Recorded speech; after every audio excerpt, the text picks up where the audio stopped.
प्यारे दोस्तों, आज की इस वीडियो में हम आपको बताएंगे हुजूर गौसे पाक रहमतुल्लाह अलैह के मुकम्मल जिंदगी और आपके हयाते जिंदगी में जीतने भी करामतें पेश आई तमाम करामतें और वाकयात के बारे में आज की इस वीडियो में हम आपको बताने वाले हैं।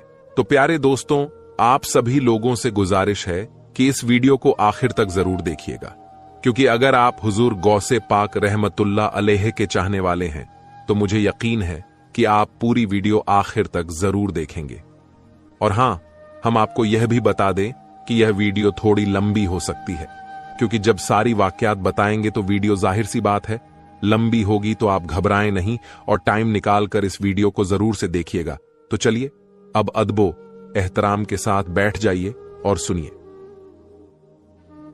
प्यारे दोस्तों, हुजूर गौसे आजम सरकार रहमतुल्लाह अलैह की करामत ला तादाद और बेशुमार हैं। शेख अली बिन अबी नसर हैती रहमतुल्लाह अलैह फरमाते हैं कि मैंने अपने अहले जमाना में से किसी को हुजूर गौसे आजम रहमतुल्लाह अलैह से बढ़कर साहिबे करामत नहीं देखा। जिस वक्त भी कोई शख्स आपकी करामत देखना चाहता तो देख लेता, और करामत कभी आपसे जाहिर होती और कभी आप में जाहिर होती थी। शेख अब्बू अम्र उस्मान रहमतुल्लाह अलैह का कौल है कि सैयदना शेख अब्दुल कादिर जिलानी रहमतुल्लाह अलैह की करामातें एक हार की तरह हैं, जिसमें एक के बाद दीगरे लगातार मोती लगे हों। अगर हम में से हर रोज कोई शख्स भी करामतें देखना चाहता तो देख लेता। शेख उल इस्लाम इजुद्दीन अब्दुस्सलाम ने बयान किया है कि जिस कदर तवातुर के साथ शेख अब्दुल कादिर जिलानी रहमतुल्लाह अलैह की करामात मंकुल है, इस तरह और किसी वली की नहीं है।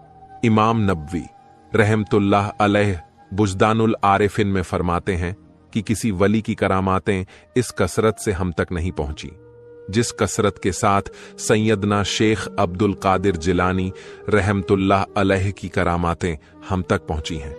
एक मर्तबा हुजूर गौसे आजम रहमतुल्लाह अलैह की खिदमत में एक औरत अपने लड़के को लेकर आई और अर्ज करने लगी, मैं देखती हूं कि यह लड़का आपसे बहुत ही अकीदत और मोहब्बत रखता है, इसलिए मैं अपने हक से दस्तबरदार होकर अल्लाह की रिजा के लिए इसे आपको देती हूं। आप इसे अपनी गुलामी में कबूल फरमा लें। आप रहमतुल्लाह अलैह ने उस लड़के को कबूल फरमा लिया। एक रोज लड़के की मां उसे मिलने आई तो भूख और बेजारी के सबब उसे दुबला पतला और कमजोर पाया। उसने अपने लड़के को जौ की रोटी खाते देखा। वह ममता की मारी आप रहमतुल्लाह अलैह की खिदमत में आई और आपके सामने एक बर्तन देखा जिसमें से आप रहमतुल्लाह अलैह ने पुख्ता मुर्गी का गोश्त खा चुके थे और सिर्फ हड्डियां बाकी रह गई थीं। यह देखकर वह औरत कहने लगी, आप तो मुर्गी के सालन से रोटी खाते हैं और मेरे लड़के को जौ की रोटी खिलाते हैं।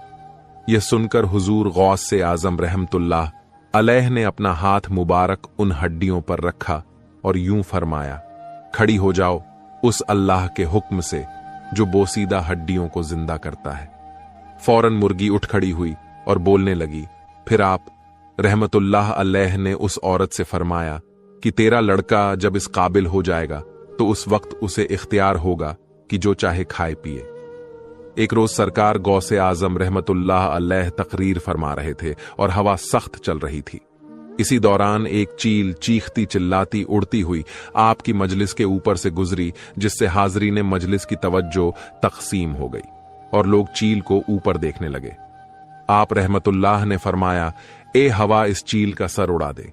यह फरमान था कि चील का धड़ एक तरफ और सर दूसरी तरफ गिर पड़ा।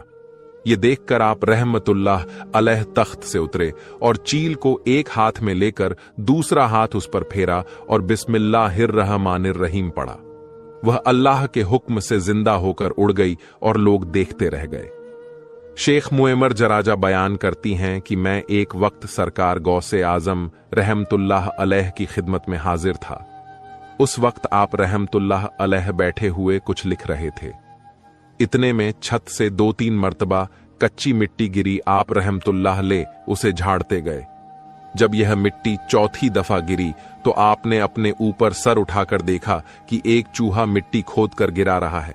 आप रहमतुल्लाह अलैह ने उससे फरमाया कि तू अपना सर उड़ा दे।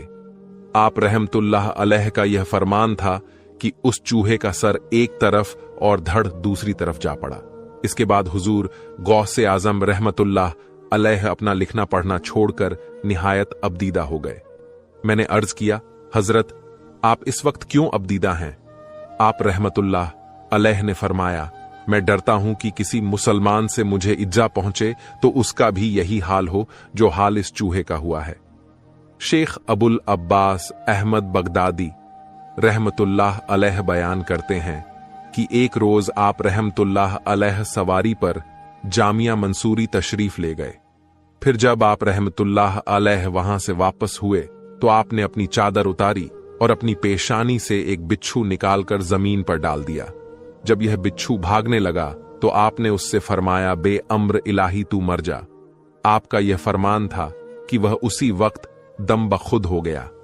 फिर आपने मुझसे फरमाया कि इसने मुझे जामिया मंसूरी से यहां तक 60 मर्तबा काटा था। शेख अम्र बिन मसूद रहमतुल्लाह अलैह बयान करते हैं कि एक रोज आप रहमतुल्लाह अलैह वुजू कर रहे थे। इसी दौरान में एक चिड़िया ने आप पर बीट कर दी, यानी चिड़िया ने आप पर अपना गंदी चीज गलती से गिरा दी। मगर दोस्तों, वो चिड़िया उसी वक्त गिरकर मर गई जब आप रहमतुल्लाह अलैह वुजू कर चुके तो आपने कपड़े का उतना हिस्सा धोया और उतार कर मुझे दे दिया कि इसे फरोख्त करके इसकी कीमत खैरात कर दो। यह उस चिड़िया का बदला है।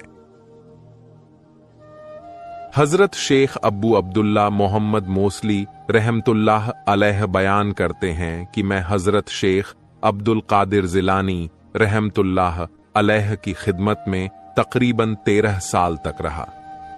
मैंने इस अरसे में आप रहमतुल्लाह अलैह की बहुत सी करामात देखी। उनमें से एक वाकया यह है कि जिस मरीज से तबीब आजिज आ जाते वह आपकी खिदमत में लाया जाता। आप रहमतुल्लाह अलैह उसके हक में दुआ फरमाते और अपना दस्त मुबारक उस पर फेरते तो वह उसी वक्त आपके सामने तंदुरुस्त होकर उठ खड़ा होता। एक मर्तबा खलीफा मस्तंजद बिल्ला के रिश्तेदारों में से एक इसकेका का मरीज आपके पास लाया गया। उसका शिकम में मर्ज इसकेका की वजह से बहुत ही फूला हुआ था। सरकार गौसे आजम रहमतुल्लाह अलैह ने उसके शिकम पर अपना दस्ते मुबारक फेर दिया। अल्लाह के हुक्म से उसका शिकम बिल्कुल हमवार हो गया, गोया उसको कोई बीमारी ही नहीं थी। एक मर्तबा अबुल आली अहमद बगदादी रहमतुल्लाह अलैह सरकार गौसे आजम रहमतुल्लाह अलैह की खिदमत में आए और अर्ज करने लगे, मेरे फर्जंद मोहम्मद को 1.25 साल से बुखार आता है और किसी तरह भी रफा नहीं होता, बल्कि और ज्यादा होता जाता है। हुजूर गौसे आजम रहमतुल्लाह अलैह ने फरमाया कि तुम उसके कान में जाकर कह दो कि ए बुखार, तुझे अब्दुल कादिर कहता है कि मेरे लड़के को छोड़कर करियाए हल्ला में चला जा। उसने घर जाकर ऐसा ही किया। बुखार फौरन दूर हो गया और अहले हल्ला बुखार में मुब्तिला हो गए। शेख अबुल हसन अली करशी रहमतुल्लाह अलैह का बयान है कि एक मर्तबा मैं और शेख अली बिन अबी नसर अल हैती रहमतुल्लाह अलैह हुजूर से आजम रहमतुल्लाह अलैह की खिदमत में हाजिर थे कि इतने में अब्बू गालिब ताजिर हाजिर हुआ और यूं अर्ज करने लगा कि हुजूर दावत कबूल करना मंसूब है। मैं आपकी दावत करता हूं, आप मेरे गरीब खाने पर तशरीफ ले आएं। हुजूर गौसे आजम रहमतुल्लाह अलैह ने कुछ अरसा सर झुकाए रखा और फिर सर उठाकर फरमाया, हां मुझे कबूल है। इसके बाद आप रहमतुल्लाह अलैह खच्चर पर सवार होकर अब्बू गालिब के मकान पर पहुंचे। वहां पहले ही बगदाद के औलमा व मशाइख जमा थे। अब्बू गालिब ने एक दस्तरखान बिछाया जिस पर किस्म किस्म के मीठे तुर्श और नमकीन खाने से सजाया गया। फिर 2 लोगों ने एक बड़े मटके को लाकर दस्तरखान के आखिर में रख दिया। हुजूर गौस आजम रहमतुल्लाह अलैह सर झुकाए बैठे थे। आपकी अजमत व हैबत और रोबो दबदबा की वजह से दावत में आए हुए लोगों पर खामोशी और खौफ का आलम तारी था। इतने में आपने शेख अली को इशारा किया कि इस मटके को उठाकर मेरे पास लाओ। उन्होंने बड़े से मटके को उठाकर आपके सामने रख दिया। आप रहमतुल्लाह अलैह ने उसे हुक्म दिया कि इसे खोल दो। उन्होंने जैसे ही खोला तो क्या देखते हैं कि उसमें अब्बू गालिब का एक नाबीना लड़का मौजूद था। आप रहमतुल्लाह अलैह ने उस लड़के से फरमाया कि तू अल्लाह के हुक्म से तंदुरुस्त होकर उठ खड़ा हो। फौरन लड़का नाबीना से बीना होकर उठा और तंदुरुस्त होकर दौड़ने लगा। यह मंजर देखकर हाजरीने महफिल हैरत में पड़ गए। चारों तरफ एक शोर बरपा हो गया। आप रहमतुल्लाह अलैह हाजरीन की बेखबरी में वहां से खाना खाए बगैर निकल आए। एक मर्तबा सरकार गौसे आजम रहमतुल्लाह अलैह की मजलिस में रवाफीज की एक जमात 2 सरवा मोहर सिले हुए टोकरे लाई। उन्होंने आपसे पूछा कि इन टोकरों में क्या है। बस आप रहमतुल्लाह अलैह कुर्सी से उतारे और उनमें से एक पर अपना हाथ रखकर फरमाया, इसमें एक बीमार लड़का है। फिर आप रहमतुल्लाह अलैह ने साहबजादे अब्दुल रज्जाक से फरमाया, इसे खोलो।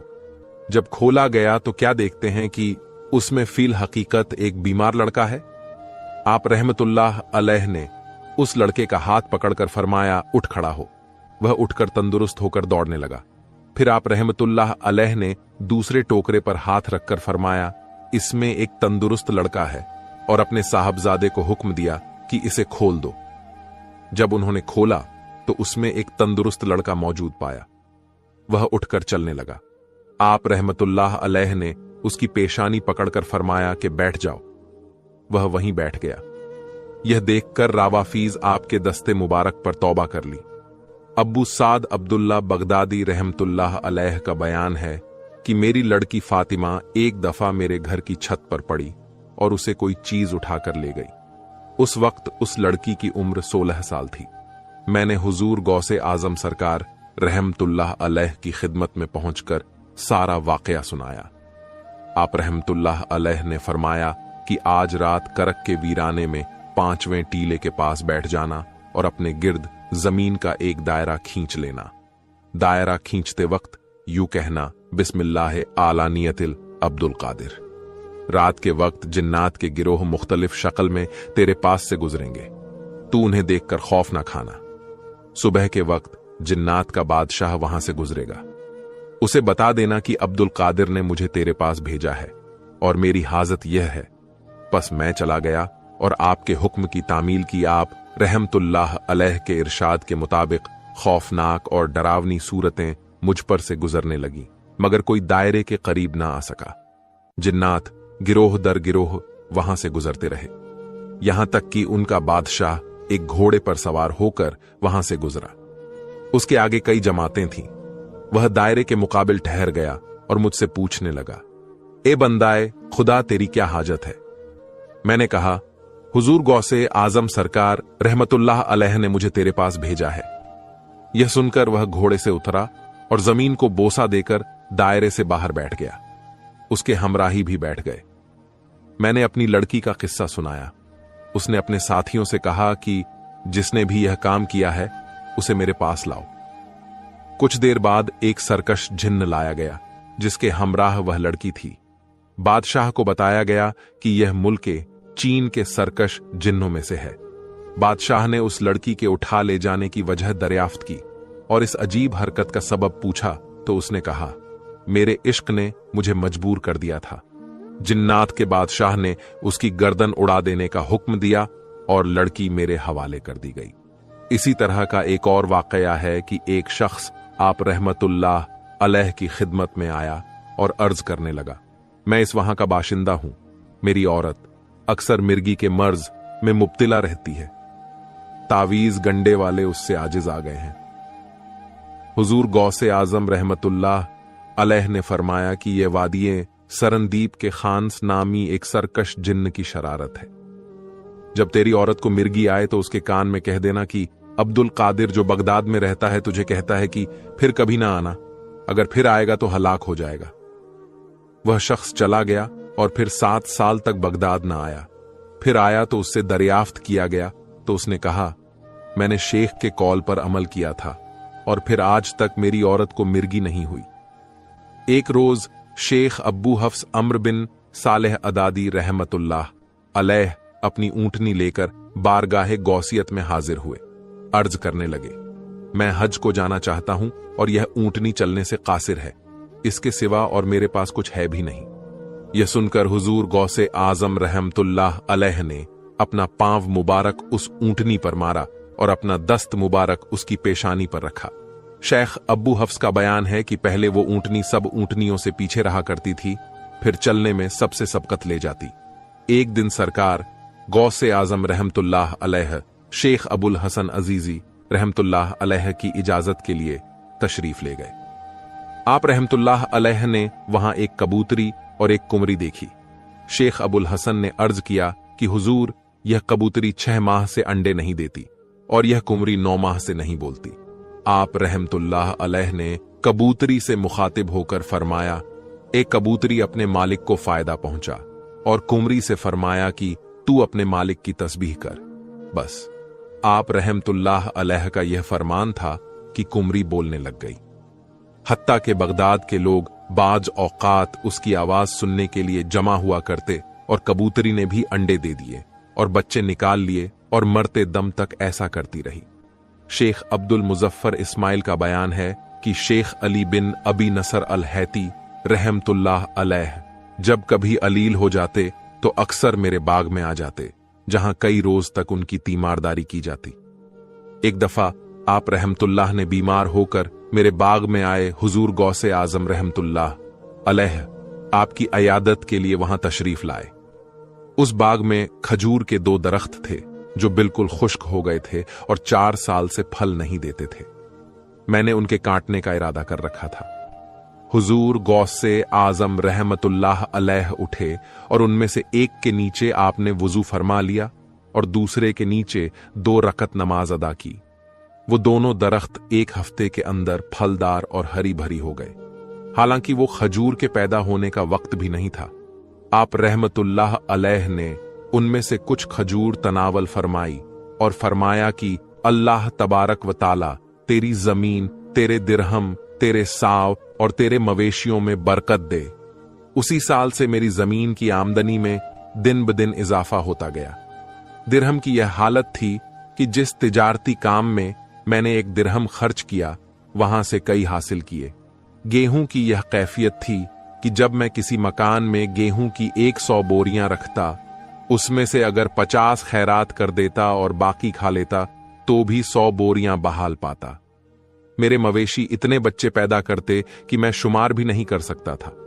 शेख अब्दुल अब्बास रहमतुल्लाह अलैह जो कि हुजूर गौसे आजम सरकार रहमतुल्लाह अलैह के रुआबदार थे, बयान करते हैं कि एक दफा बगदाद में कहत पड़ा, मैंने आप रहमतुल्लाह अलैह से फाका कशी और कसरत अय्याल का शिकवा किया।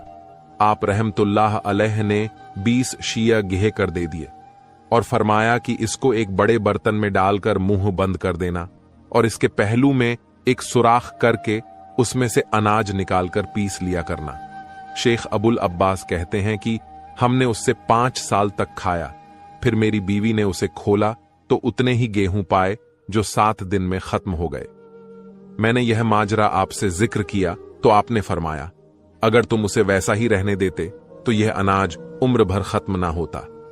शेख उमर की मानी और अदीबुर मुसाफिर से मनकूल है कि एक दफा हुजूर गौसे आजम सरकार रहमतुल्लाह अलैह बयान फरमा रहे थे। इसी दौरान अचानक बारिश शुरू हो गई और अहले मजलिस मुंतशिर होने शुरू हो गए।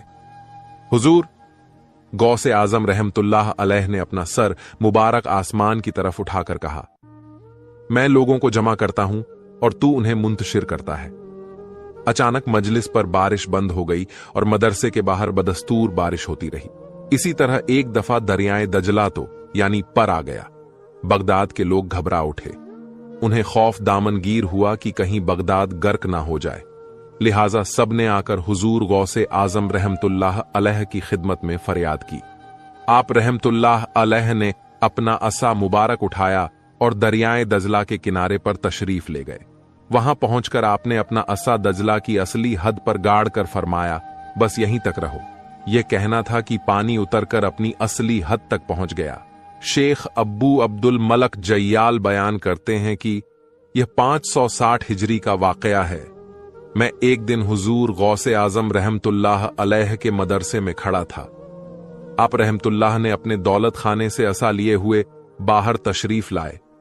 मुझे उस वक्त यह ख्याल पैदा हुआ कि काश आप अपने आसाए मुबारक से मुझे कोई करामत दिखा दे।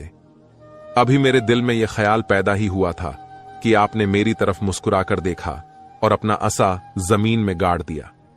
जमीन में गाड़ते ही असा रोशन होकर चमकने लगा और बदस्तूर 1 घंटे तक इसी तरह चमकता रहा। उसकी मुनव्वर शान से आसा मुबारक सूरज की तरह चमक उठे। उसकी रोशनी आसमान की तरफ चढ़ती रही। फिर जब 1 घंटे के बाद आप रहमतुल्लाह ने उसे उठा लिया तो जैसा था वैसा ही हो गया। इसके बाद मुझसे फरमाया, जयाल, तुम यही चाहते थे। शेख अबुल अब्बास खिज्र बिन अब्दुल्ला मोसली रहमतुल्लाह अलैह बयान करते हैं कि एक रोज मैंने इमाम मस्तंजद बिल्ला अबुल मुजफ्फर यूसुफ अब्बासी को हुजूर गौसे आजम रहमतुल्लाह अलैह की खिदमत में देखा। उसने आप रहमतुल्लाह अलैह से अर्ज किया कि हुजूर, तमानियत ए तलबी के लिए मैं आपकी कोई करामत देखना चाहता हूं। आप रहमतुल्लाह ने फरमाया कि तू क्या चाहता है? अबुल मुजफ्फर ने अर्ज किया कि गैब से एक सेब चाहता हूं। हुजूर गौसे आजम रहमतुल्लाह अलैह ने हवा में अपना हाथ फैलाया। क्या देखते हैं कि आपके दस्ते मुबारक में 2 सेब हैं। हालांकि इराक में उस वक्त सेब का मौसम भी नहीं था। आप रहमतुल्लाह ने एक सेब अबुल मुजफ्फर को दिया और दूसरा खुद रख लिया। जब दोनों सेब फोड़े गए तो आपका तो सफेद खुशबूदार और मुअत्तर निकला, मगर अबुल मुजफ्फर के सेब में से कीड़ा निकला। उसने आप रहमतुल्लाह से इसकी वजह दरियाफ्त की तो आपने फरमाया, तेरे सेब को जालिम का हाथ लगा है, जिसकी वजह से इसमें कीड़ा पैदा हो गया है, और मेरे सेब को किसी वली अल्लाह का हाथ लगा है, इसलिए यह उम्दा निकला और इसकी खुशबू महक गई। शेख अहमद बिन मुबारक रहमतुल्लाह अलैह बयान करते हैं कि मैंने जुमला उन तलबा के जो हुजूर गौसे आजम रहमतुल्लाह अलैह से इल्म फिका पढ़ते थे। एक अजनबी शख्स था जिसका नाम उबैय था। यह शख्स निहायत कून ज़हन था। बावजूद मेहनत के और वक्त के साथ समझाने के यह शख्स कोई बात भी नहीं समझ सकता था। एक रोज यह शख्स आप रहमतुल्लाह अलैह से पढ़ रहा था कि इसी दौरान आपकी मुलाकात के लिए इब्ने सफल तशरीफ लाए। उन्हें हुजूर गौसे आजम रहमतुल्लाह अलैह को उस शख्स के साथ बहुत मेहनत करते हुए देखकर निहायत ताज्जुब हुआ। जब वह शख्स अपने सबक से फारिग होकर चला गया तो उन्होंने आपसे कहा, मुझे आपको इस शख्स के साथ इस कदर मेहनत करते हुए देखकर निहायत ताज्जुब है। आप रहमतुल्लाह अलैह उसके साथ बेहद मशक्कत उठाते हैं। हुजूर गौसे आजम रहमतुल्लाह अलैह ने फरमाया, इसके साथ मेरी मेहनत मशक्कत के दिन 1 हफ्ते से भी कम रह गए हैं। 1 हफ्ता भी पूरा नहीं हो पाएगा कि यह बेचारा इस जहाने फानी को खैर बात कहकर डेरे की जानिब कूच कर जाएगा। इब्ने संभल कहते हैं कि मैं इस बात से निहायत मुताज्जिब हुआ और हफ्ते के दिन शुमार करने लगा, यहां तक कि हफ्ते के दिन वह शख्स दाई अजल को लब्बैक कह गया। प्यारे दोस्तों, सुहैल बिन अब्दुल्लाह मुश्तरी का बयान है कि एक मर्तबा आप रहमतुल्लाह अलैह अहले बगदाद की नजर से अरसे तक गायब रहे लोग आपकी तलाश में निकले। अचानक एक शख्स ने लोगों को इत्तला दी कि मैंने आप रहमतुल्लाह अलैह को दजला की तरफ जाते देखा है। यह सुनकर सब के सब दजला की तरफ चले गए। जब दरिया पर पहुंचे तो क्या देखते हैं कि आप रहमतुल्लाह अलैह पानी पर से लोगों की तरफ चले आ रहे हैं। मछलियां बकसरत आपको सलाम करती हैं और दस्त बोसी करती जाती हैं। उस वक्त नमाजे जौहर का वक्त हो गया था। इसी असना में एक बड़ी भारी जाए नमाज यानी मुसल्लाह दिखाई दी, जो तख्ते सुलेमानी की तरह हवा में मुअल्लक होकर बिछ गई। इसके ऊपर कुरान मजीद की 2 आयात लिखी हुई थी। सुहैल बिन अब्दुल्लाह मुश्तरी बयान करते हैं कि जब यह जाए नमाज बिछ चुकी तो हमने देखा कि बहुत से लोग आए और जाए नमाज के बराबर खड़े हो गए। उन लोगों के चेहरों से बहादुरी और शुजात अयाम थी। यह लोग सब के सब सर अंसू थे और उनकी आंखों से सैलाब ए अश्क जारी थे। उनकी खामोशी और उनके सुकूत से ऐसे मालूम होता था गोया कुदरत ने उन्हें खामोश ही पैदा किया है। जब तकबीर कही गई तो शेख अब्दुल कादिर जिलानी रहमतुल्लाह अलैह नमाज पढ़ने के लिए आगे बढ़े। उस वक्त आप रहमतुल्लाह अलैह के चेहरे से अजमत और हैबत टपक रही थी। गर्ज उस जमात ने और अहले बगदाद ने जो उस वक्त आपको देखने के लिए वहां पहुंचे थे, आप रहमतुल्लाह अलैह के पीछे जौहर की नमाज अदा की। नमाज के दौरान तमाम लोगों पर एक वरदाना कैफियत तारी थी। आप रहमतुल्लाह अलैह के लब्बों से सब्ज रंग का नूर निकलकर आसमान की तरफ जाता था। नमाज से फारिग होने के बाद आप रहमतुल्लाह अलैह ने यह दुआ पढ़ी, या अल्लाह, मैं तेरी बारगाह में हजरत मोहम्मद मुस्तफ़ा सल्लल्लाहु अलैहि वसल्लम का वसीला बनाकर दुआ मांगता हूं कि तू मेरे मुरीदों को और मेरे मुरीदों के मुरीदों को जो मेरी तरफ मंसूब हैं रूह कब्ज ना कर मगर तौबा पर। सोहेल बिन अब्दुल्ला तश्तरी बयान करते हैं कि हमने आपकी दुआ पर मलाइका के एक बड़े गिरोह को आमीन कहते हुए सुना। जब आप रहमतुल्लाह अलैह दुआ खत्म कर चुके तो फिर हमने यह निदा सुनी, तुम खुश हो जाओ, मैंने तुम्हारी दुआ कबूल कर ली। शेख अब्बू तकी मोहम्मद बिन अजहर सिरफिनी रहमतुल्लाह अलैह बयान करते हैं कि मैं 1 साल तक अल्लाह तबारक व ताला से यह दुआ मांगता रहा कि वह मुझे रिजाउल गैब में से किसी बुजुर्ग की जियारत नसीब करें। अचानक मैंने एक रात ख्वाब में देखा कि मैं हजरत इमाम अहमद बिन हंबल रहमतुल्लाह अलैह की मजार शरीफ पर हाजिर हूं और एक बुजुर्ग भी वहां मौजूद है। मुझे ख्याल हुआ कि यह बुजुर्ग रिजाल उल गैब से हैं। इसके बाद मैं बेदार हो गया। बेदार होने के बाद मैंने चाहा कि हालत ए बेदारी में उनकी जियारत करूं। चुनांचे मैं इसी उम्मीद पर हजरत इमाम अहमद बिन हंबल रहमतुल्लाह अलैह के मजार शरीफ की जियारत करने के लिए पहुंच गया। जब मैं मजार शरीफ पर पहुंचा तो क्या देखता हूं कि वही बुजुर्ग वहां मौजूद हैं जिनकी मैंने गुज़िश्ता रात ख्वाब में जियारत की थी। मैंने चाहा कि मजार शरीफ की जियारत से जल्द फारिग होकर उस बुजुर्ग की कदम बोसी का शर्फ हासिल करूं, मगर वह मुझसे पहले फारिग होकर वापस चले गए।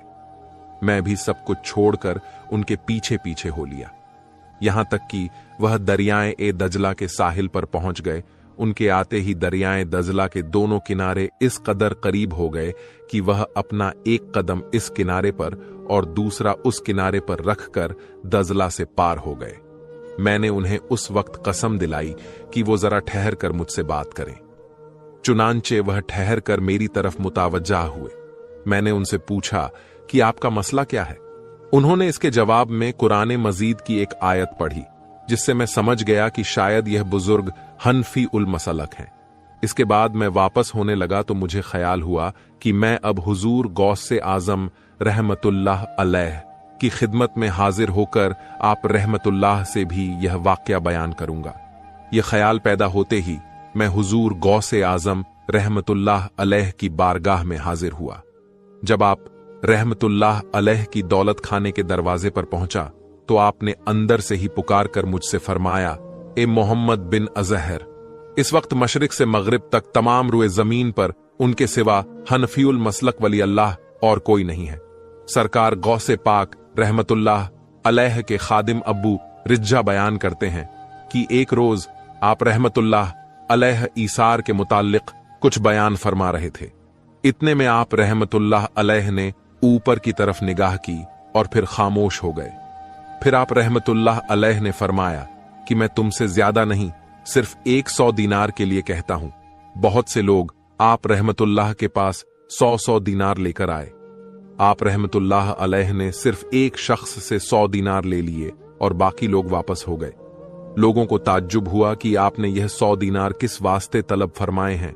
अब और रिजा बयान करते हैं कि इसके बाद आप रहमतुल्लाह अलैह ने मुझे बुलाकर फरमाया, तुम यह मकबर आबसु नेजिया पर ले जाओ, वहां एक ज़ईफ उमर शख्स बरत बजाता होगा, उसे यह 100 दीनार देकर मेरे पास ले आओ। मैं हस्बे हुक्म मकबरे सुनेजिया पर पहुंचा। वहां पर एक बूढ़ा शख्स बरत बजा रहा था। मैंने सलाम कहकर 100 दीनार उसको दे दिए। वह यह देखकर बेसाख्ता जोर से चिल्लाया और बेहोश होकर गिर गया। जब वह होश में आया तो मैंने उसे कहा कि हुजूर, गौसे से आजम रहमतुल्लाह अलैह तुम्हें बुला रहे हैं। वह शख्स बरत अपने कंधे पर रखकर मेरे साथ चल दिया। जब हम हुजूर गौसे आजम रहमतुल्लाह अलैह की खिदमत में पहुंचे तो आपने उसे अपने नजदीक मिंबर पर बुलाकर फरमाया, तुम अपना किस्सा तफसील से बयान करो। उसने कहा, हजरत, मैं अपनी कमसिनी में बहुत उम्दा गाता बजाता था। लोग भी कमाल इश्तियाक से मेरे गाने को सुना करते थे।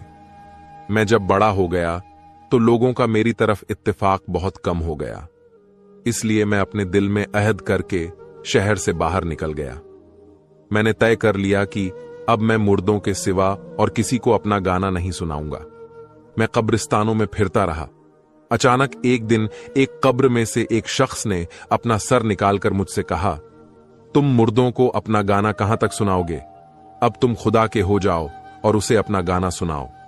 इसके बाद मुझे कुछ नींद सी आ गई। फिर मैंने उठकर अपने अशार पढ़े। मैं खड़ा हुआ यही अशार पढ़ रहा था कि इतने में आपके खादिम ने आकर मुझे यह दीनार दे दिए। अब मैं गाने बजाने से तौबा करके खुदा की तरफ रुजू करता हूं। फिर उस शख्स ने अपना साज तोड़ डाला और गाने बजाने से तौबा कर लिया। उसके तौबा करने के बाद बाकी 40 आदमियों ने भी, जिनके दीनार हुजूर गौसे आजम रहमतुल्लाह अलैह ने वापस कर दिए थे, अपने अपने 100 दीनार उसी को दे दिए। यह वाकया देखकर 5 लोग मजीद तौबा कर लिए। शेख बदरुद्दीन अबुल कासिम का बयान है कि एक दफा अब्बू अम्र उस्मान बिन इस्माइल ने मुझे बगदाद में मुस्नादे इमाम अहमद बिन हम्बल का नुस्खा खरीदने के लिए भेजा। मैं जब बगदाद में पहुंचा तो मैंने लोगों को हजरत शेख मुहीउद्दीन अब्दुल कादिर जिलानी रहमतुल्लाह अलैह के जिक्र पर फरिश्ता पाया। मैंने दिल में कहा कि अगर फिल हकीकत यह शख्स ऐसा ही है जैसा कि कहा जाता है तो जरूर यह मुझे मेरे दिल की बात बता देगा। फिर मैंने अपने दिल में सोचा कि मैं चाहता हूं कि जब मैं शेख मुहीउद्दीन के पास जाऊं और उनसे सलाम कहूं तो वह मेरे सलाम का जवाब न दे, बल्कि मुझसे मुंह फेर ले और अपने खादिम से कहें कि इस आने वाले शख्स की पेशानी के दिमाग के बराबर छुहारे का एक टुकड़ा और शहद जो वजन में पूरे 2 दांत के बराबर हो ले आओ। जब खादिम ये दोनों एशिया शेख के पास ले आए तो बेशतर इसके कि मैं उनसे सवाल करूं, वह अपनी कुला मुझे पहना दें और मेरे सलाम का जवाब दें। यही जी में ठान कर मैं फौरन उठा और शेख के मदरसे में आ गया। मैंने उनको मेहराब में बैठे पाया। उन्होंने मेरी तरफ एक नजर देखा जिससे मैं समझ गया कि उन्होंने मेरे माफी और जमीर को दरियाफ्त कर लिया है। मैंने उनसे सलाम किया। उन्होंने मेरे सलाम का जवाब ना दिया, बल्कि मुझसे मुंह फेर लिया और अपने खादिम से कहा कि इस आने वाले शख्स की पेशानी के दाग के बराबर छुहारे का टुकड़ा और पूरे 2 दांत शहद ले आओ, खुदा की कसम। शेख ने वही अल्फाज दोहराए जो मेरे दिल में थे।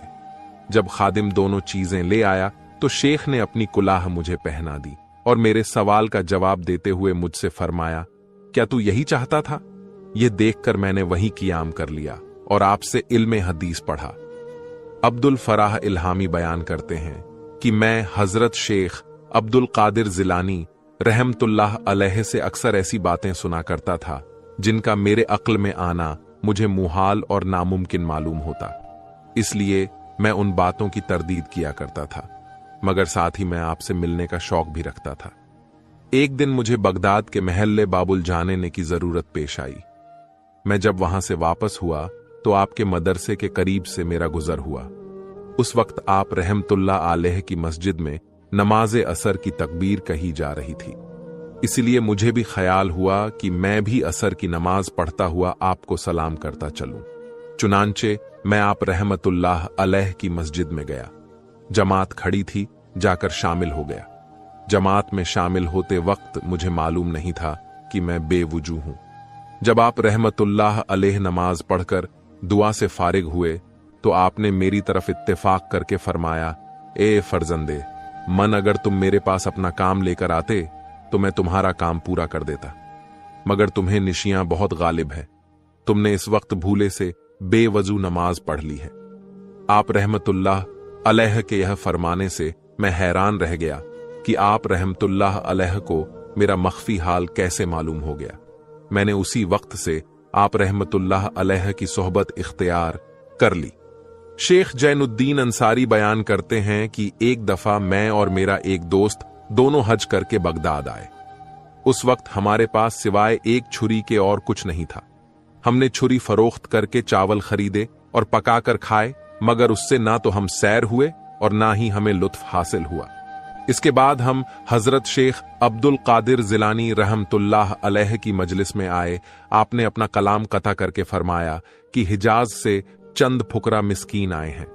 उनके पास सिवाय एक छुरी के और कुछ नहीं था, जिसे उन्होंने फरोख्त करके चावल लेकर पकाए और खाए, मगर उससे ना तो वह सैर हुए और ना ही उन्हें कुछ मजा आया। हमें यह सुनकर निहायत ताज्जुब हुआ। इसके बाद शेख अब्दुल कादिर जिलानी रहमतुल्लाह अलैह ने दस्तरखान बिछवाया। मैंने अपने रफीक से आहिस्ता पूछा कि तुम्हें किस चीज की ख्वाहिश है। उसने कहा कि मुझे कुशक की ख्वाहिश है। मैंने अपने दिल में कहा कि मुझे तो शहद की ख्वाहिश है। आप रहमतुल्लाह अलैह ने अपने खादिम से फौरन यह दोनों चीज मंगवा ली और हमारी तरफ इशारा करके फरमाया कि इन दोनों के सामने रख दो। खादिम ने कुशक मेरे सामने और शहद मेरे रफीक के सामने रख दिया। आप रहमतुल्लाह अलैह ने फरमाया, यह ठीक नहीं, इसका उलट करो। यह देखकर मैं बेइख्तियार चिल्ला उठा और बेसाख्ता दौड़कर आपके पास आ गया। आप रहमतुल्लाह ने फरमाया, वाइज़े मिस्र, मरहबा मरहबा। मैंने अर्ज किया, हजरत आप क्या फरमाते हैं? मैं तो इसके लायक नहीं, मुझे तो सुरह फातिहा पढ़ने का भी सलीका नहीं है। आप रहमतुल्लाह अलैह ने फरमाया, नहीं नहीं, मुझे हुक्म हुआ है कि मैं तुम्हें ऐसा कहूं। अबुल हसन बयान करते हैं कि फिर मैं आपसे तहसील उलूम में मशगूल हो गया और 1 साल ही में मुझे इस कदर रूहानी फतूहात हासिल हुई जिस कदर किसी और को 20 साल में भी हासिल नहीं हो सकती थी। इसके बाद मैं बगदाद में वाज करता रहा। फिर मैंने आपसे मिस्र जाने की इजाजत ली तो आपने मुझे इजाजत देकर फरमाया, जब तुम दमिश्क पहुंचोगे तो वहां पर तुम्हें तुर्की फौज मिलेगी जो कि मिस्र पर कब्जा करने की गरज से आई होगी। तुम उनसे कहना कि तुम इस साल अपने मकसद में कामयाब नहीं हो सकते, इसलिए तुम वापस हो जाओ, फिर आइंदा दूसरे साल तुम कामयाब हो सकोगे। चुनांचे जब मैं दमिश्क पहुंचा तो मुझे तुर्की फौज मिली। हुजूर गौसे आजम रहमतुल्लाह अलैह ने जो कुछ मुझे फरमाया था मैंने उनसे कह दिया, लेकिन उन्होंने मेरा कहना ना माना। बाद में जब मैं मिस्र पहुंचा तो वहां जाकर देखा कि खलीफा ए मिस्र उनसे मुकाबले की तैयारी कर रहा है। मैंने उससे कहा कि कोई खौफ की बात नहीं है, वह अपने मकसद में कामयाब नहीं हो सकेंगे, बल्कि तुम्हारे ही सर फतेह का सेहरा बंधा रहेगा। आखिरकार तुर्की सिपाही ने मिस्र पर हमला किया और अजीमत पाकर वापस लौट गए। खलीफा मिस्र ने मेरी बड़ी इज्जत की और मुझे अपना मुसाहिब खास और राजदार बना लिया। दूसरे साल तुर्की सिपाही ने फिर चढ़ाई की और इस दफा वह मिस्र पर काबिज हो गए। तुर्की अफवाज ने मेरी भी बहुत इज्जत अफजाई की। नतीजे के तौर पर दोनों सल्तनतों की जानिब से 1.5 लाख दिनार मुझे वसूल हुए। अबुल हिज्र हामिद अल हर्रानी बयान करते हैं कि मैं एक दफा हुजूर गौसे आजम रहमतुल्लाह अलैह की खिदमत में हाजिर हुआ और अपनी जाए नमाज बिछाकर आपके नजदीक बैठ गया। आप रहमतुल्लाह अलैह ने मेरी तरफ देखकर फरमाया कि तुम उमरावो सालातिन की बिसात पर बैठोगे। इसके बाद जब मैं हर्रान वापस आया तो सुल्तान नूरुद्दीन शहीद ने मुझे अपने पास रहने पर मजबूर कर दिया और मुझे अपना मुसाहिब बनाकर नाजिम औकाफ मुकर्रर कर दिया। उस वक्त मुझे हुजूर गौसे आजम रहमतुल्लाह अलैह का कौल याद आया। अब्बू अब्दुल्ला मोहम्मद बिन खिजर हुसैनी मोस्ली जिक्र करते हैं कि मेरे बाप ने मुझे खबर दी कि 560 हिजरी में सैयदना अब्दुल कादिर जिलानी रहमतुल्लाह अलैह ने मुझे फरमाया, एक खिज्र तो मूसल में चला जा, तेरी पुश्त में वहां औलाद पैदा होगी। सबसे पहले लड़का पैदा होगा जिसका नाम मोहम्मद होगा। जब वह 7 साल का होगा तो एक बगदादी नाबीना हाफिज उसको 7 माह में कुरान शरीफ हिफ्ज करवा देगा। तेरी उम्र 94 साल 1 माह 7 दिन होगी और तू अरबल में सहीउल हवास मरेगा। अब्बू अब्दुल्ला का बयान है कि मेरे वालिद मोसुल में सुकून पजीर हुए हैं। मैं वहां सफर के शुरू में 601 हिजरी में पैदा हुआ।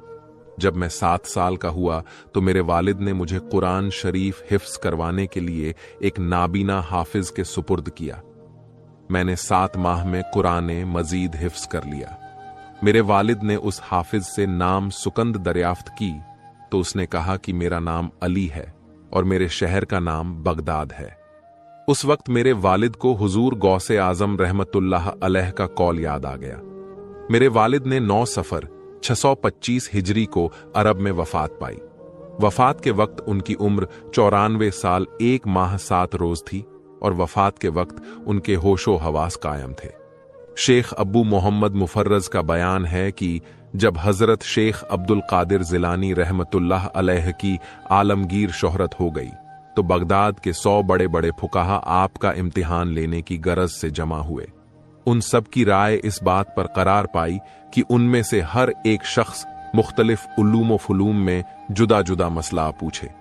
आपस में यह बात तय करके वह तमाम फुकाहा इस इरादे से आप रहमतुल्लाह अलैह की मजलिस से वाज में आ गए। अब्बू मोहम्मद बयान करते हैं कि मैं उस वक्त आपकी मजलिस में शरीक था। जब यह लोग आकर बैठे तो आप रहमतुल्लाह अलैह ने अपना सर झुकाया। सर झुकाते ही हजरत शेख अब्दुल कादिर जीलानी रहमतुल्लाह अलैह के सीने मुबारक से नूर की एक शुआ जाहिर हुई, जिसको किसी ने देखा और किसी ने नहीं। यह शुआ उन तमाम फुकाहा के सीनों पर से गुजरी जिसके सीने पर गुजरती वह हैरान परेशान और बेकरार हो जाता। इसके बाद वह सब के सब बेसाख्ता बरहना होकर जोर जोर से चिल्लाने लग गए और बेखौफ होकर कपड़े चाक करने लग गए। थोड़ी देर के बाद तख्त पर चढ़कर सब ने अपने सर आपके कदमों में डाल दिए। मजलिस में एक कोहराम मच गया। चारों तरफ शोर पैदा हो गया। ऐसा मालूम होता था कि गोया बगदाद हिल रहा है। इसके बाद शेख अब्दुल कादिर जिलानी रहमतुल्लाह अलैह ने एक एक को अपने सीने से लगाना शुरू कर दिया। जब तमाम फोकाहा को हुजूर गौसे आजम रहमतुल्लाह अलैह अपने सीने से लगा चुके तो उनमें से हर एक की तरफ मुखातिब होकर फरमाया कि तुम्हारा सवाल यह है और इसका जवाब यह है। इस तरह आप रहमतुल्लाह अलैह ने अपने हर एक सवाल का नाम लेकर उसका जवाब बयान फरमा दिया। जब आप रहमतुल्लाह अलैह उन तमाम के सवालों के जवाब दे चुके तो मजलिस खत्म हो गई। बाद में मैंने उनसे दरियाफ्त किया कि उस वक्त आप लोगों का क्या हाल हो गया था। उन फुकाहा ने बयान किया कि जब हम लोग वहां जाकर बैठे तो जिस कदर हमारा इल्म था वह हमसे अलग हो गया, गोया हमने कभी कुछ पढ़ा ही नहीं था। फिर जब हुजूर गौस आजम रहमतुल्लाह अलैह ने हमें अपने सीने से लगाया तो हमारा वही इल्म बदस्तूर लौट आया। फिर आप रहमतुल्लाह अलैह ने हम में से हर एक के सवाल को बयान करके उसके वह जवाब बयान फरमाए जिन्हें हम भी नहीं जानते थे।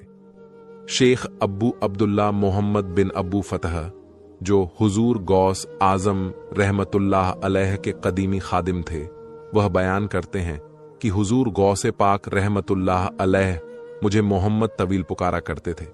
एक दिन मैंने हुजूर गौसे आजम रहमतुल्लाह अलैह की खिदमत में अर्ज किया कि मैं तो लोगों से छोटा हूं, आप मुझे मोहम्मद तवील के नाम से क्यों पुकारते हैं? आप रहमतुल्लाह अलैह ने फरमाया, तू तवीलुल उमर और तवीलुल असफार है।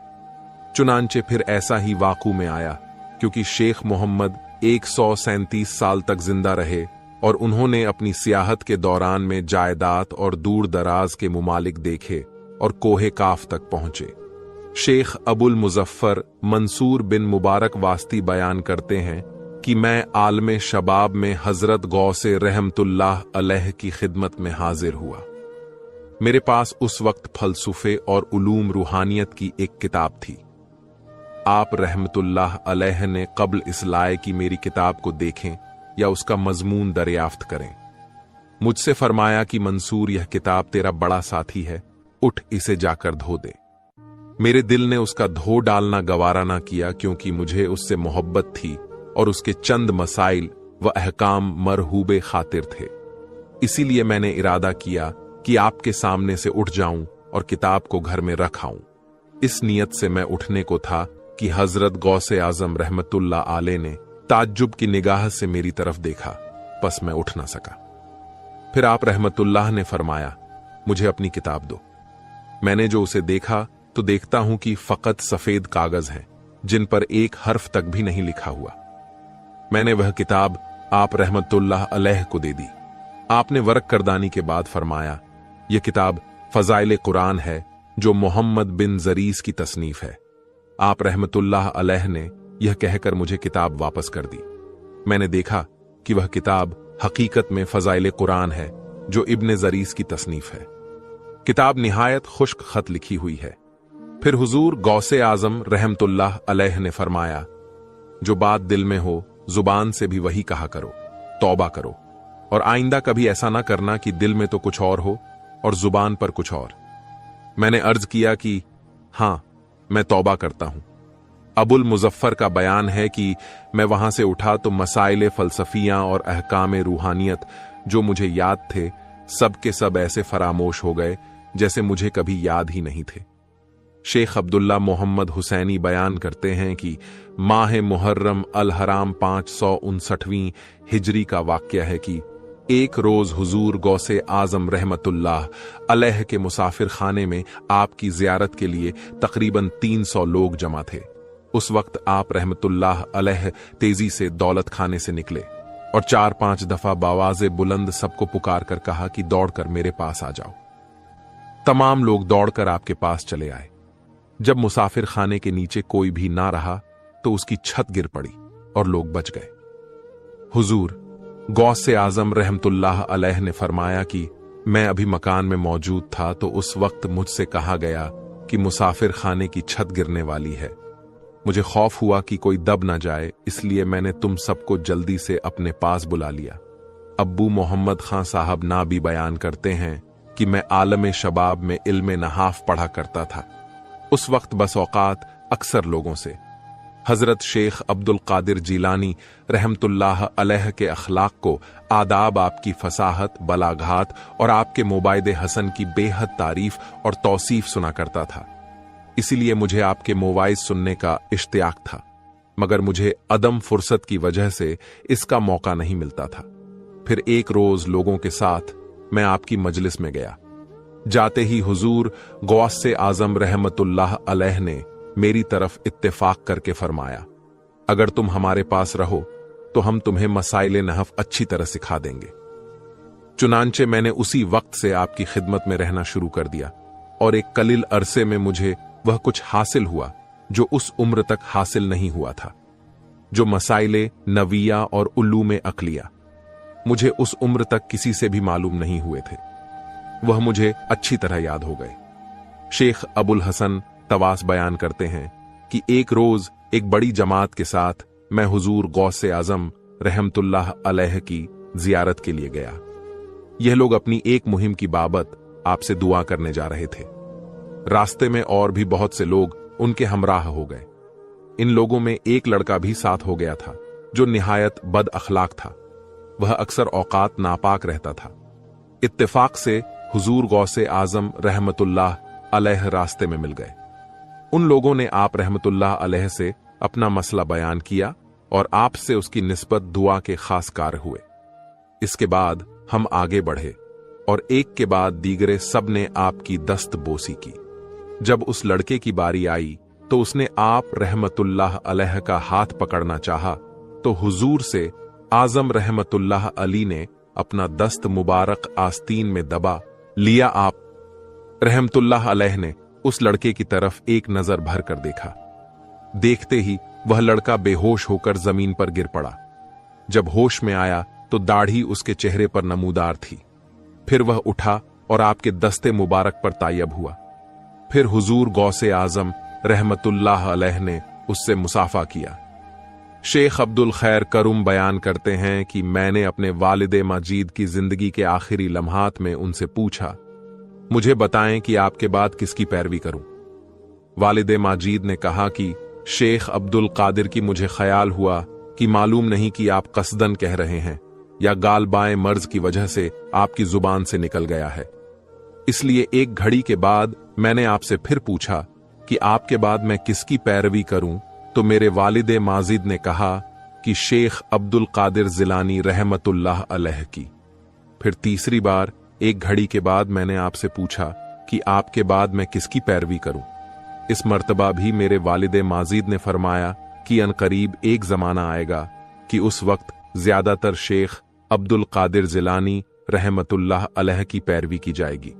अलगर्ज मैं अपने वालिद की वफात के बाद बगदाद आकर आपकी खिदमत में हाजिर हुआ। उस वक्त हजरत महबूब ए सुबहानी रहमतुल्लाह अलैह की मजलिस में शेख बका बिन बताऊं, शेख अबू सईद कैलोली और शेख अली बिन अलैह हैती वगैरह समेत दीगर मसाइख भी मौजूद थे। उसे वक्त मैंने रिजाल उल गैब की नूरानी शक्ल मुलाहजा की। उन शक्लों के देखते ही मुझे कंसी आ गई। फिर जब मैं होश में आया तो लोगों की सफेद चीरता हुआ बेसाख्ता दौड़कर हुजूर गौस आजम रहमतुल्लाह अलैह के तख्त पर चढ़ गया।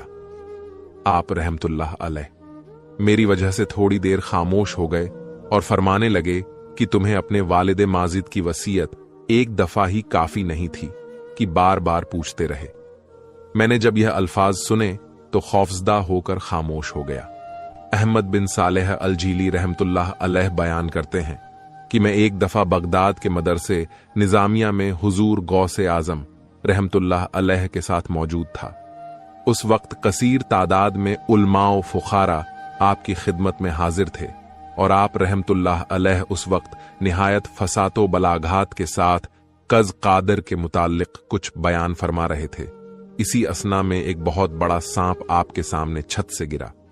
तमाम लोग डर के मारे भाग खड़े हुए और इधर उधर मुंतशिर हो गए, मगर सरकार गौसे आजम रहमतुल्लाह अलैह ने झुंबिश तक नहीं खाई और उसी तरह इस्तकलाल के साथ अपनी जगह पर बैठे तकरीर फरमाते रहे। वह सांप आप रहमतुल्लाह अलैह के कपड़ों में घुसकर आपके तमाम जिस्म पर फिरा।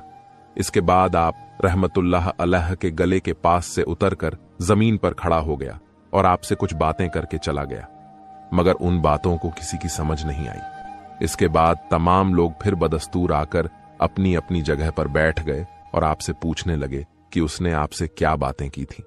आप रहमतुल्लाह अलैह ने फरमाया कि उसने मुझसे कहा कि मैंने बहुत से औलिया इकराम को आजमाया, मगर आप जैसे इस्तेकामत वाला मैंने किसी को नहीं पाया।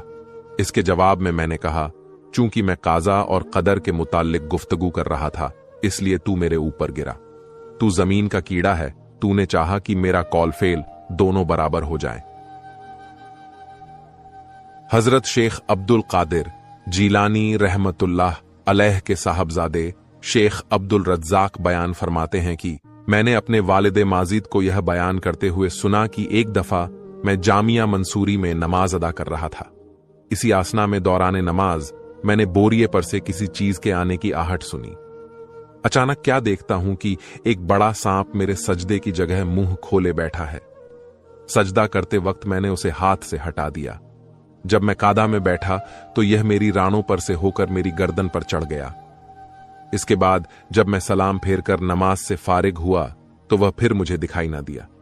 फिर दूसरी सुबह जब मैं जामिया मजकूर के एक वीरान हिस्से में गया तो यहां पर मुझे एक शख्स जो आंखें फाड़े हुए था दिखाई दिया। मैं ताड़ गया कि जरूर बिल जरूर यह कोई जिन्न है। उसने आप रहमतुल्लाह अलैह से कहा कि कल मैं ही नमाज के दौरान आपके पास आया था। इस तरह मैंने बहुत से औलियाए किराम को आजमाया, मगर आपकी तरह किसी को साबित कदम नहीं देखा, बल्कि किसी के जाहिर में और किसी के बातिन में इस तरह पैदा हो गया। सिर्फ आप जाहिर और बातिन दोनों में यकसान साबित कदम रहे। फिर उस जिन्न ने मेरे हाथ पर तौबा कर ली। शेख अब्बू अम्र उस्मान शरीफनी और शेख अब्बू मोहम्मद अब्दुल हक हरीमी बयान करते हैं कि 3 माह सफर 555 हिजरी का वाक़या है कि हम हुजूर गौसे रहमतुल्लाह अलैह की खिदमत में हाजिर थे। अचानक आप रहमतुल्लाह अलैह ने उठकर लकड़ी की नालैने पहनी और वुजू फरमाया। इसके बाद 2 रकात नमाज पढ़ी। जब आप रहमतुल्लाह अलैह ने सलाम फेरा तो जोर से एक चीख मारी और एक नाल लेकर हवा में फेंक दी। वह हमारी नजर से गायब हो गई। फिर आप रहमतुल्लाह अलैह ने दूसरी दफा जोर से चीख मारी और दूसरी नाल भी हवा में फेंक दी।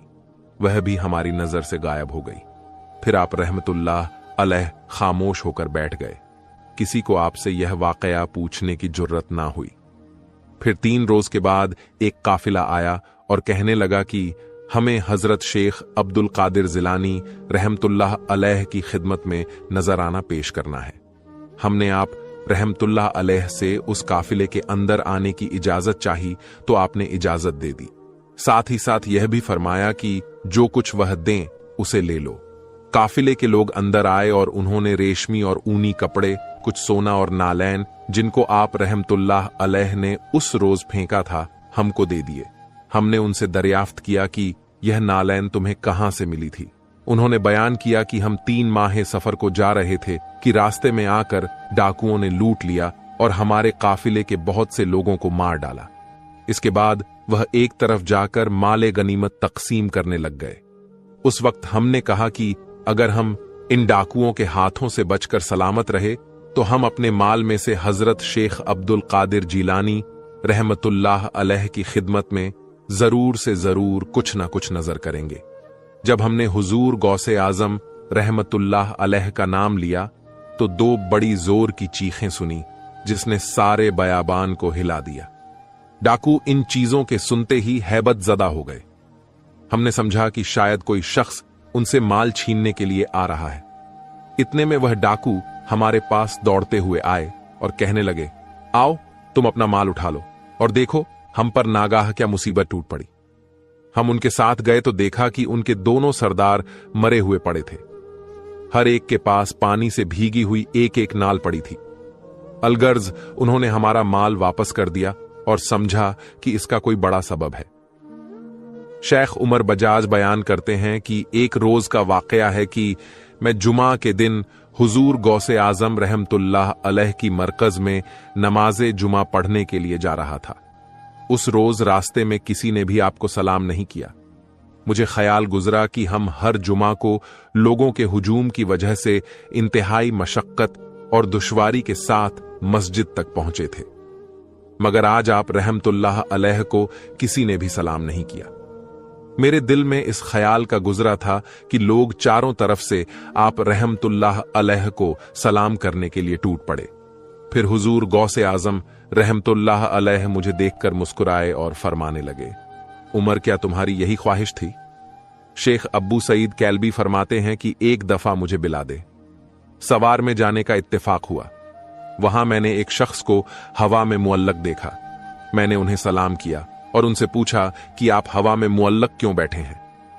उन्होंने जवाब दिया कि मैं हवाओं हवस को छोड़कर तकवा परहेजगारी के तख्त पर बैठा हुआ हूं। शेख मसूह बयान करते हैं कि फिर जब मैं हुजूर गौसे आजम रहमतुल्लाह अलैह की खिदमत में हाजिर हुआ तो मैंने उस शख्स को फिर आप रहमतुल्लाह अलैह के सामने कुव्वत उल औलिया में मुअल्लक हवा में मौजूद बैठे हुए देखा।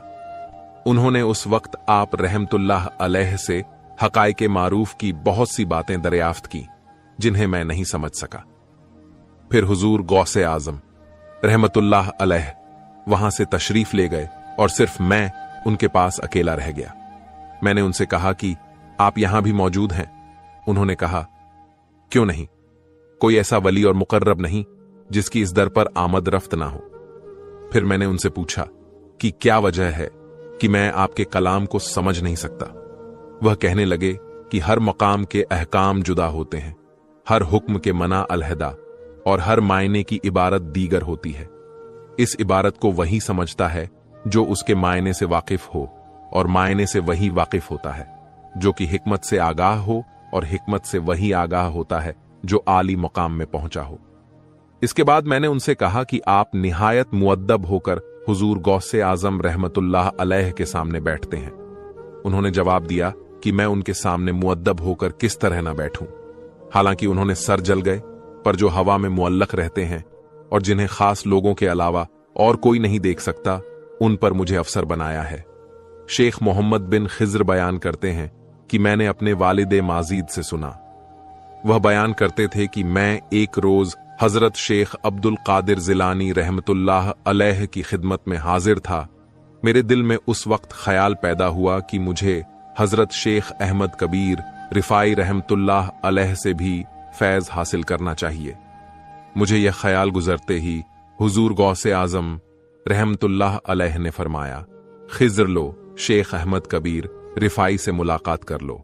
मैंने आप रहमतुल्लाह अलैह के बाजू की तरफ नजर की तो मुझे एक जी हैबत बुजुर्ग दिखाई दिए। मैंने उठकर उनसे सलाम अर्ज करके मुसाफा किया तो आपने मुझसे फरमाया, ए खिज्र, जो शख्स शेख अब्दुल कादिर जिलानी रहमतुल्लाह अलैह जैसे औलिया को देख ले तो फिर उसे मुंह जैसे शख्स से मिलने की क्या जरूरत है, क्योंकि मैं भी तो उनके महतात हूं। इसके बाद आप रहमतुल्लाह अलैह मुझसे गायब हो गए। हजरत शेख अब्दुल कादिर जिलानी रहमतुल्लाह अलैह की वफात के बाद मैं शेख अहमद कबीर रिफाई रहमतुल्लाह अलैह की खिदमत में हाजिर हुआ। मैं यह देखकर हैरान रह गया कि आप वही बुजुर्ग हैं जिनको मैंने हुजूर गौसे आजम रहमतुल्लाह अलैह के बाजू